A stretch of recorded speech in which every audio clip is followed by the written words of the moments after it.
Gracias, pues buenas noches. Estamos con la maestra Silvia Schmelkes, con quien vamos a platicar un poco sobre el evento que acabamos de tener el día de hoy, con la presentación del informe 2015 que nos acaba de entregar el INE sobre los docentes en México. Y lo que vamos a hacer ahora es charlar brevemente con ella para hablar de los comentarios sobre las primeras conclusiones que ellos han sacado sobre este estudio. ¿Cuál es la situación de la formación inicial de los profesores, de los maestros al día de hoy? Sí, bueno, es una situación heterogénea porque los maestros se están formando en las normales, que son fundamentalmente los que van a trabajar en las escuelas primarias y las escuelas preescolares, en algunos casos en secundaria, y se están formando también en las instituciones de educación superior, que son los que van a trabajar algunos de ellos en secundaria, y todos los profesores de educación media superior pues proceden de las instituciones universitarias. Pero las propias normales son heterogéneas, ¿verdad? Hay normales de excelencia, algunas que tienen muy buenos resultados, es una de las cosas que descubre el estudio, y otras normales que están en situación muy débil, y podríamos decir que también hay algunos estados que tienen todas sus normales en situación muy débil, ¿no? Entonces, esta desigualdad pues es una desigualdad que preocupa, nos habla de la heterogeneidad de los lugares en donde se están formando los futuros docentes en este país. Pero bueno, además podríamos decir que en términos generales las escuelas normales pues son instituciones en general chiquitas, pequeñas, parecen más escuelas que instituciones de educación superior, tienen personal de tiempo completo escaso, ¿no? Porcentajes que van entre el 12 y el 36%, dependiendo de si la escuela es privada o pública. Pocos tienen estudios de posgrado en términos generales. Hay poca diversidad disciplinaria entre los profesores de las universidades, perdón, de las normales, y bueno, todo esto hace que hasta cierto punto, y hablando en términos muy generales, con las excepciones que ya mencioné, la formación al interior de las normales y una formación pues no de excelencia, digamos, no de suficiente calidad, ¿no? Que una primera conclusión es que no hay una sola medicina, digamos, necesaria para todo esto, Para ¿no? todo eso hay medicinas diferentes, pero en términos generales sí preocupa la calidad de la formación que están recibiendo los normalistas en estas escuelas, por la manera como las escuelas están estructuradas, por la historia que tienen, ¿verdad? Por el tipo de apoyos que están recibiendo. Pues bueno, una de las conclusiones importantes del informe es que pues habrá que reformar de manera muy radical la enseñanza normal en México, pero que hay que hacerlo, que es necesario fortalecer las instituciones de educación normal. De hecho, una de las preguntas que hicieron aquí, que me gustó la respuesta, fue, es que no se pretende desaparecer las normales, sino fortalecerlas, ¿no? Exactamente, un poco toda esta información lo que nos dice es pues lo que hay que hacer es fortalecerlas.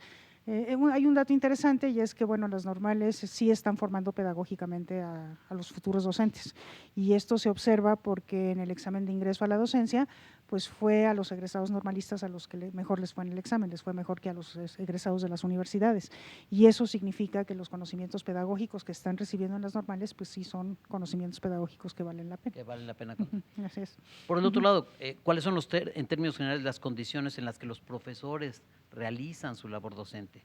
Bueno, también ahí encontramos pues una enorme diversidad. Este país Impresionante, es ¿no? muy diverso, ¿verdad? Entonces, bueno, pues tenemos desde los profesores que tienen muchos grados a su cargo, muchos grupos de diversos grados a su cargo, que son los que trabajan en escuelas multigrado, pues los maestros que trabajan con niños indígenas, que deben de ofrecerles una educación bilingüe.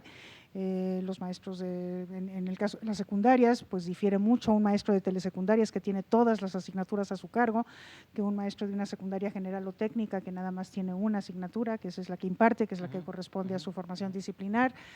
Bueno, los maestros de zonas rurales, de zonas urbanas, no son sumamente distintos, pero en términos generales sí podemos decir que bueno, los maestros de preescolar y de primaria y los maestros de telesecundaria son maestros que están contratados por jornada, generalmente de 25 horas, pero los maestros de secundarias técnicas y de secundarias generales, y desde luego los de educación media superior, en un porcentaje muy alto son contratados por horas. En el caso de la educación secundaria hay una tendencia preocupante a una pulverización, una fragmentación de las horas, de manera que los maestros tienen poquitas horas con las que trabajan, y a veces esas poquitas horas ni siquiera son en la misma escuela, sino que tienen que hacerlo en diversas escuelas, y eso significa que los maestros no pueden dedicarle tiempo al trabajo colegiado en una escuela, por ejemplo, ¿no? Ni tampoco pueden atender a sus alumnos cuando salen de clase porque se tienen que ir corriendo, y bueno, la calidad de su trabajo y las condiciones para ellos mismos en el desempeño de su trabajo pues no son las óptimas, ¿verdad?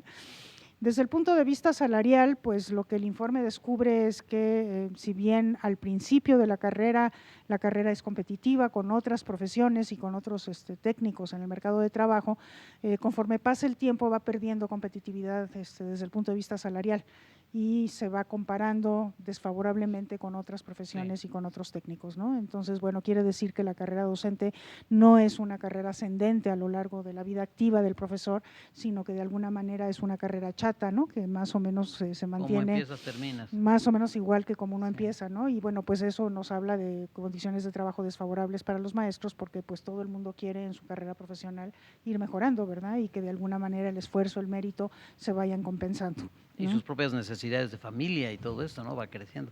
Así Ahora, es. pero yo sé que va a salir una lista enorme de actividades a hacer, pero ¿qué se puede hacer en este panorama? ¿Cuáles son como las primeras conclusiones rápidas de lo que emerge de este estudio? Además, obviamente, de que el maestro no es un ser monolítico, único, perfectamente definible, ¿no? Claro.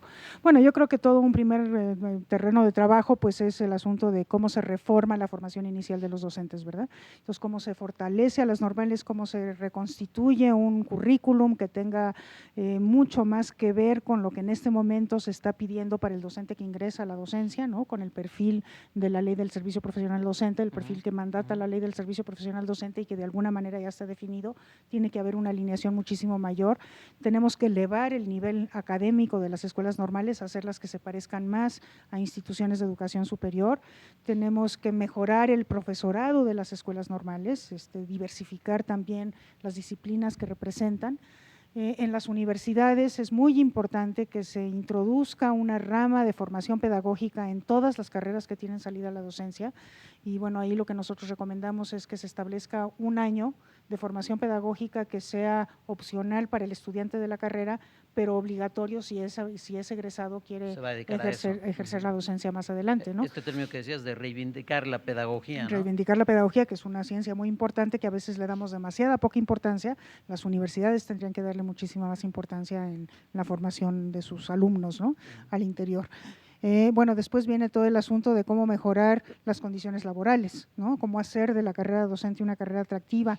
Y entonces, bueno, aquí lo que decimos es que ahora que se tiene que definir un esquema de promoción horizontal de docentes o de carrera, de carrera profesional de los docentes al interior de su vida activa, digamos, pues que ahí de alguna manera se trate de diferenciar a lo largo de la vida el salario de los docentes respecto de su salario inicial en función de su mérito y de su esfuerzo, ¿verdad? Y que bueno, que la carrera docente sí se vea como una carrera ascendente desde el punto de vista del salario, que conduzca a una vida cada vez más digna para los docentes y que bueno, que esto de alguna manera la haga atractiva, ¿verdad? Entonces hay yo creo que mucho que hacer ahí al interior. Y bueno, un poco lo que se dice es de lo que se trataría es de poder atraer a los mejores egresados del bachillerato a que quieran estudiar para ser docentes y después que ingresen a la docencia, ¿verdad? ¿Y qué sigue ahorita para el INE? ¿Qué sigue después de este estudio? Tanto la transmisión como la generación de alternativas. ¿Qué vamos a seguir después de esto? Sí, ¿Qué bueno, esperamos? el instituto tiene como una de sus atribuciones la de formular directrices en materia de política educativa. Entonces, pues bueno, una de las cosas que queremos hacer es ver qué tanto podemos convertir las recomendaciones que hacemos en este estudio en directrices de política educativa que tienen la característica interesante de que son directrices que se hacen públicas, se dan a conocer a la sociedad, se le presentan a la autoridad educativa correspondiente, pero se dan a conocer a la sociedad y son respondidas por la autoridad educativa también públicamente, ¿no? Entonces tienen una fuerza como muy especial. Entonces nos parece que muchas de las recomendaciones, quizás no todas, pero muchas de ellas se pueden convertir en directrices importantes para modificar la formación inicial de los docentes, su formación continua y sus condiciones de trabajo, ¿no? Con este reporte, nada más para terminar, ¿se cumple con el mandato que tiene el INE de presentar una serie de resultados? Así es, el INE tiene el mandato de presentar anualmente ante el Congreso de la Unión un informe sobre el estado que guarda los componentes, los procesos y los resultados de la educación en el país.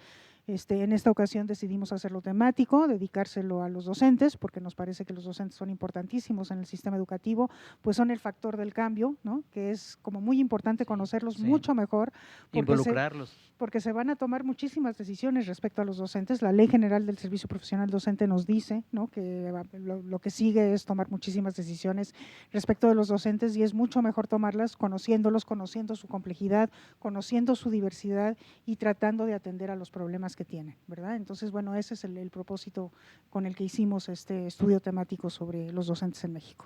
Una pregunta nada más.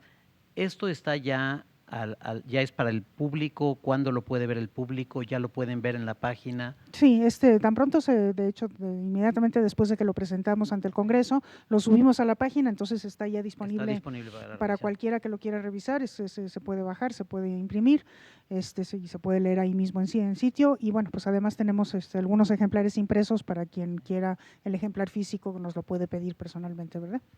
Pues muchas gracias, mucha suerte. Esperaremos otros reportes del INE y pues gracias sobre todo por la hospitalidad y por tuvo salón lleno, lo cual está muy bien, demuestra el interés de los maestros. Muchas gracias. Bueno, muchísimas gracias a ustedes.